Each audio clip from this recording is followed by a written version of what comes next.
Most people live their entire lives begging for validation they will never receive. They chase approval like a dog chasing cars, exhausting themselves in pursuit of something that was never theirs to catch. The modern world has turned us into supplicants at the altar of other people's opinions, kneeling before strangers on screens, pleading our case to an indifferent audience. We explain ourselves endlessly, as if the right combination of words might finally unlock the acceptance we crave. We beg for attention, for recognition, for love, reducing ourselves to shadows of what we could be. And in this desperate performance, we lose the only thing that was ever truly ours, our dignity. The Stoics understood something that most of us spend our entire lives running from. Power does not come from being chosen. It comes from no longer needing to be. True strength is not found in the ability to convince others of your worth, but in the profound indifference to whether they ever understand it at all. This is not arrogance. This is liberation. When you stop chasing, stop explaining, stop begging, you reclaim the sovereignty that was always yours. You step into a different kind of existence, one where your value is not determined by the fluctuating opinions of others, but by the unwavering standard you set for yourself. Marcus Aurelius sat on the throne of the most powerful empire the world had ever known, yet he wrote in his private journals about the emptiness of external validation. He was surrounded by people who would have said anything to gain his favor, who bent themselves into grotesque shapes trying to please him. He saw through it all. He understood that the man who needs the approval of the crowd is a slave, even if he wears a crown. The emperor reminded himself daily that the opinions of others were ultimately beyond his control, and therefore not worth the expenditure of his peace. He did not chase their love. He did not explain his decisions to satisfy their curiosity. He did not beg for their understanding. He ruled from a place of inner calm, guided by reason rather than the desperate need to be liked. Epictetus, born into slavery, discovered the same truth from the opposite end of the social spectrum. He had nothing, no status, no freedom, no claim to respect in the eyes of the world. Yet he possessed something his masters could never touch, an unshakable sense of self-worth that did not depend on external circumstances. He taught that we are disturbed not by things themselves, but by our judgments about them. When you chase someone's approval, you are saying that their judgment matters more than your own. When you explain yourself compulsively, you are admitting that you do not trust your own reasoning. When you beg for what should be freely given, you are declaring yourself insufficient. Epictetus refused to play this game. He lived and died as a slave in body, but he was freer than the men who owned him, because he never gave them power over his inner life. The modern world is designed to make you chase. Social media algorithms are built to turn you into a beggar, constantly seeking the next hit of validation, the next like, the next comment that confirms you exist in the eyes of others. We craft our lives into performances, carefully curated to extract approval from an audience that scrolls past us in seconds. We explain ourselves in comments, defending our choices to strangers whose opinions we claim not to care about, yet whose judgment keeps us awake at night. We beg implicitly through every post, every story, every carefully angled photograph. See me, value me, tell me I matter.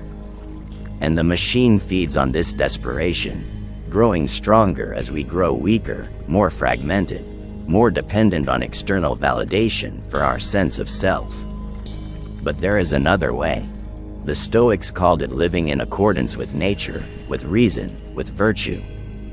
In practical terms, it means this: you stop performing. You stop trying to convince others of what you know to be true about yourself. You stop seeking permission to be who you are. You develop an internal compass so strong that the opinions of others become background noise, interesting perhaps, but ultimately irrelevant to your course. This is not about becoming cold or indifferent to genuine connection. It is about understanding the difference between connection and desperation, between openness and the compulsive need to be understood. When you chase someone, you are operating from scarcity. You are saying that their presence in your life is more valuable than your own self-respect. You are willing to diminish yourself to keep them, to twist yourself into shapes that do not fit, to pretend that their rejection would somehow erase your worth. But people do not respect what chases them. They respect what stands still, grounded in its own value, indifferent to whether they approach or walk away. The Stoic does not chase because the Stoic understands that anything worth having will recognize quality when it sees it. And anything that does not recognize your quality is not worth the cost of your dignity. When you explain yourself compulsively, you reveal your uncertainty. You show that you do not fully trust your own judgment, that you need external validation to confirm what you claim to know. The Stoic acts from reason and virtue, then lets the action speak for itself. There is no desperate need to make others understand, no frantic justification of choices already made. If your reasoning is sound, it will become apparent in time. If it is not, no amount of explanation will make it so. When you beg, you place your happiness in someone else's hands. You make yourself dependent on their generosity, their mood, their capacity to give you what you want. But the Stoic knows that no one owes you anything. Not love, not respect, not understanding, not even basic decency. This is not cynicism. This is reality. And when you accept this reality, you stop begging. You stop waiting for someone to give you what you can only give yourself. Permission to be whole, to be worthy, to be enough exactly as you are. The law of power that the Stoics understood is this: the less you need from others, the more powerful you become. Not because you are manipulating or playing games, but because you are operating from a place of genuine abundance. You have cultivated an inner life so rich that external validation becomes optional rather than essential. You have built a relationship with yourself strong enough that the absence of others does not create a void. You have developed principles so clear that the confusion of the crowd cannot shake your resolve. This is true power, not the ability to control others, but the freedom that comes from no longer being controlled by your need for them. Seneca, advisor to emperors and one of the wealthiest men in Rome, lost everything multiple times in his life. He was exiled, stripped of his fortune, nearly executed, and ultimately forced to take his own life by a paranoid emperor. Through it all, he maintained his composure because he understood that nothing external could touch the core of who he was. He did not chase Nero's favor, though he served him. He did not beg for his life, though it was threatened. He did not explain himself to the mob that turned against him. He lived by his principles, and when the end came, he met it with the same calm rationality that had guided his entire life. This is what it means to live by the Stoic law of power, to be so grounded in your own virtue that the instability of the external world cannot shake you. But how do we actually practice this? How do we stop the patterns of chasing, explaining, and begging that have been carved into our nervous systems by years of conditioning? The Stoics offer us a method, and it begins with radical honesty about what is actually within our control. You cannot control whether someone loves you. You cannot control whether they understand your intentions. You cannot control whether they choose to stay or go. These things are outside your power, and the Stoic wisdom is to stop expending energy on what you cannot influence. Instead, focus entirely on what you can control: your own character, your own actions, your own responses to whatever life presents. When you feel the urge to chase someone, pause. Ask yourself, what am I actually chasing? Usually, it is not the person themselves, but what they represent. Validation, proof that you are lovable, evidence that you matter, But these things cannot come from outside. If you do not believe in your own worth, no amount of someone else's attention will convince you. And if you do believe in your own worth, you will not need to chase anyone to prove it.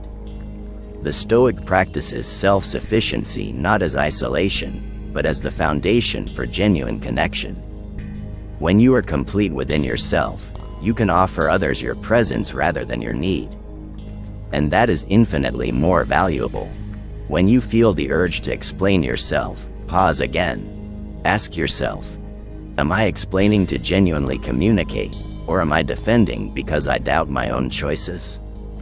There is a difference between clear communication and desperate justification. The Stoic communicates when communication serves a purpose, when it might genuinely help someone understand a complex situation. But the Stoic does not explain compulsively, does not justify every decision to every person who questions it. Your reasoning is your own. If it is sound, live by it. If it proves flawed, adjust it. But do not submit it to the court of public opinion for approval before you trust yourself to act. When you feel the urge to beg, whether for love, attention, recognition, or respect, pause once more. Ask yourself, what would I do if I already had what I am begging for? How would I behave if I were already loved, already respected, already recognized? The Stoic answer is to behave that way now. Not as pretense, but as practice. Act from the assumption of your own worth, not because you are arrogant, but because you understand that worth is not granted by others. It is inherent, or it does not exist at all. And if it is inherent, there is nothing to beg for.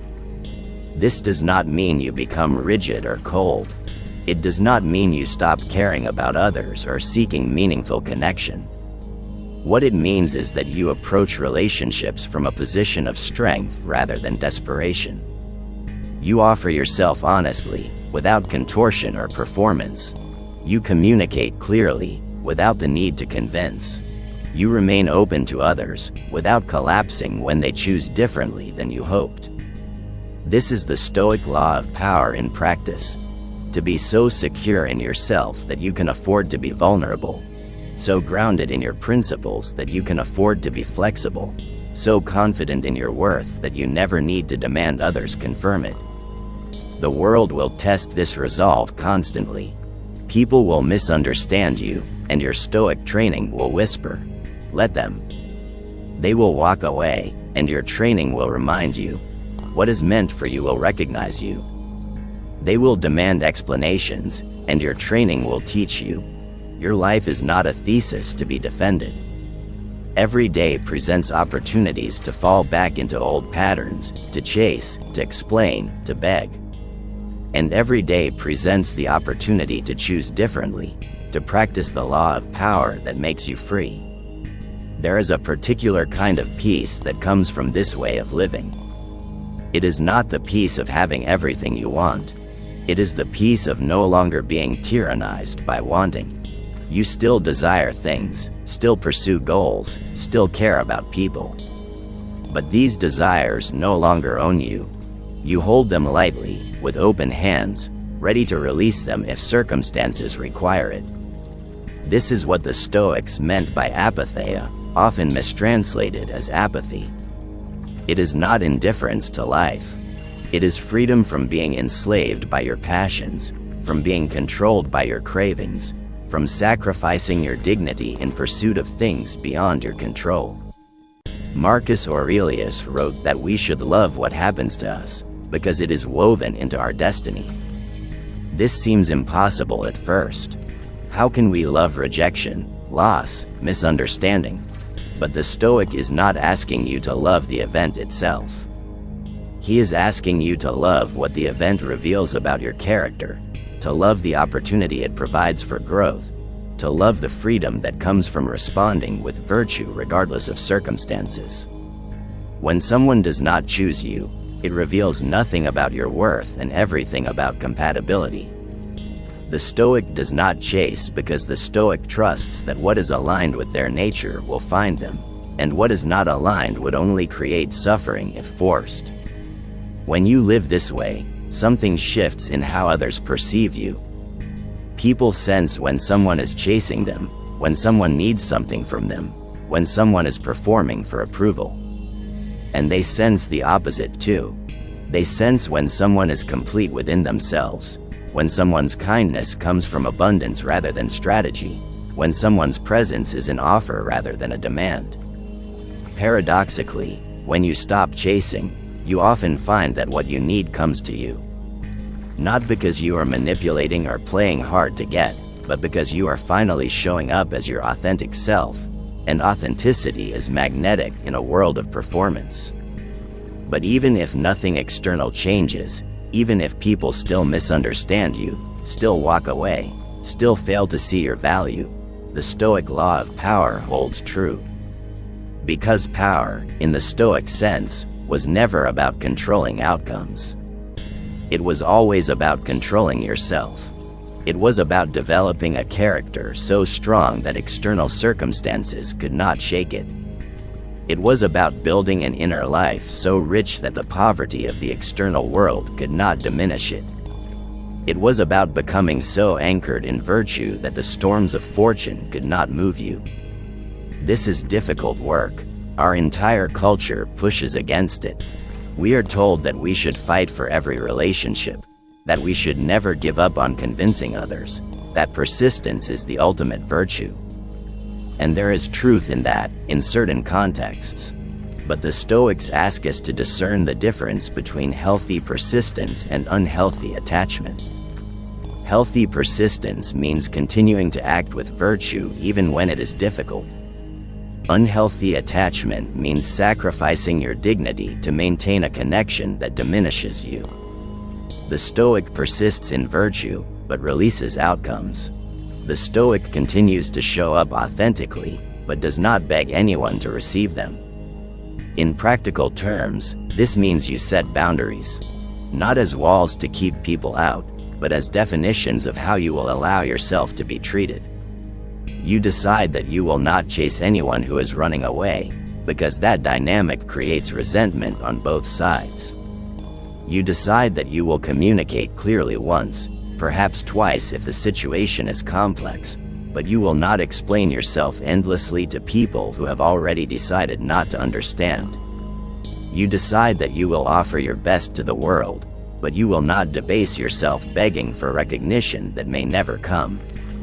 These are not rules imposed from outside. They are commitments you make to yourself, based on the understanding that your dignity is not negotiable. The Stoic law of power transforms how you move through the world. You walk into rooms differently when you are not seeking approval. You speak differently when you are not defending yourself. You love differently when you are not afraid of loss. You become dangerous, not in the sense of being harmful, but in the sense of being untouchable. No one can manipulate you with the promise of approval you no longer crave. No one can control you with the threat of rejection you no longer fear. No one can diminish you with misunderstanding you no longer need to correct. You have become sovereign over your own life, and that sovereignty is the only real power that exists. Epictetus taught his students to practice voluntary discomfort, to deliberately experience small rejections and inconveniences, not as masochism but as training. When you practice being misunderstood, when you practice having your offers rejected, when you practice standing alone, these experiences lose their power to control you. You realize that what you feared was never as terrible as the fear itself. You discover that you can survive, even thrive, without the constant validation you once thought essential.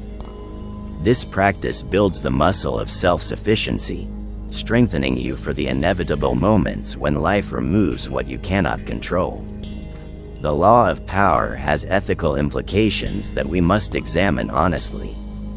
Is there not something cold in refusing to chase, to explain, to show vulnerability? Does this philosophy not risk turning us into isolated islands, indifferent to human connection? The Stoics would answer, quite the opposite. When you chase from desperation, you suffocate what you pursue. When you explain from insecurity, you create distance rather than understanding. When you beg from scarcity, you repel what you seek. But when you offer your authentic self without need, when you communicate from clarity rather than fear, when you remain open without grasping, you create space for genuine connection to flourish. The Stoic law of power is not about building walls. It is about removing the desperate energy that prevents real intimacy. True vulnerability is only possible from a position of strength. When you are afraid of being alone, your vulnerability is strategic, a bid for connection that comes from fear rather than courage. But when you are complete within yourself, when you have practiced the law of power until you genuinely no longer need others to complete you, then your vulnerability becomes pure. You can open yourself completely because you are not terrified of what will happen if someone misuses that openness. You can love fully because you are not dependent on being loved back. This is the paradox the Stoics understood. The less you need connection, the more capable you become of experiencing it in its deepest form.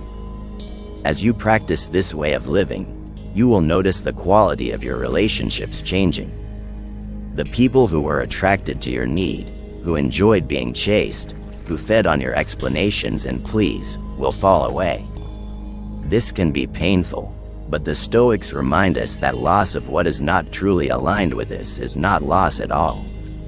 It is liberation. In the space created by the departure of misaligned connections, you make room for relationships based on mutual recognition rather than mutual need. You attract people who respect your boundaries because they have their own. You connect with others who do not need you to explain yourself because they trust your character. You build friendships and partnerships rooted in shared values rather than desperate attachment. Each morning, remind yourself of what is within your control and what is not. You control your character, your effort, your responses, your choices. You do not control outcomes, other people's choices, the past, or most of the future. When you orient your energy toward what you control, you stop wasting it on what you cannot influence. This daily practice, simple as it sounds, rewires your entire relationship with power. You stop feeling powerless in the face of others' opinions because you are no longer seeking power over what was never yours to control.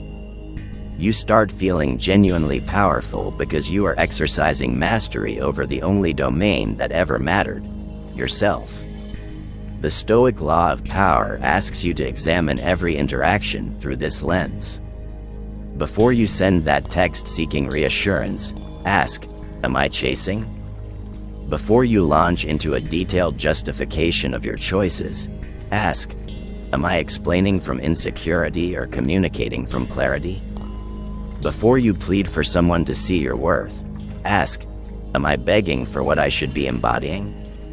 These questions are not meant to make you second-guess every action. They are meant to cultivate awareness, to help you notice when you are abandoning your power, when you are making yourself small, when you are betraying your own dignity in pursuit of external validation. There will be moments when you fail. You will chase when you meant to stand still. You will explain when you meant to remain silent. You will beg when you meant to embody sufficiency. The Stoic response to failure is not harsh self-judgment but gentle redirection. You notice what happened, you understand why it happened, you commit to doing differently next time. You do not expect perfection. You are not trying to become a stone, unmoved by human desire and connection. You are trying to become wise, able to discern when your actions serve your highest good and when they undermine it. As we close this exploration of the Stoic law of power, understand that this is not a destination but a practice. You do not achieve it once and rest. You practice it daily, in small moments and large ones, training yourself to live from your center rather than from your needs. You practice standing still when every instinct tells you to chase. You practice trusting your own judgment when the crowd demands explanation. You practice embodying your worth when the world offers you reasons to beg. And slowly, through this practice, you transform.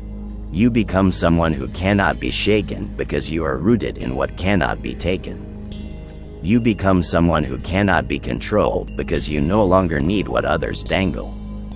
You become powerful in the only way that matters, free.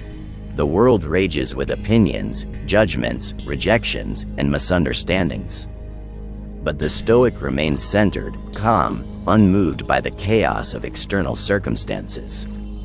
Not because the Stoic does not care, but because the Stoic has learned to care about what actually matters. Character over reputation, virtue over approval, inner peace over external validation. Never chase what runs from you. Never explain yourself to those committed to misunderstanding you. Never beg for what you can only give yourself. This is the Stoic law of power. This is the path to freedom. If you seek to master yourself rather than control the world, subscribe and continue walking this path. The Stoics wait for no one, but they welcome all who choose sovereignty over servitude, dignity over desperation, and the quiet power that comes from needing nothing that the world can take away.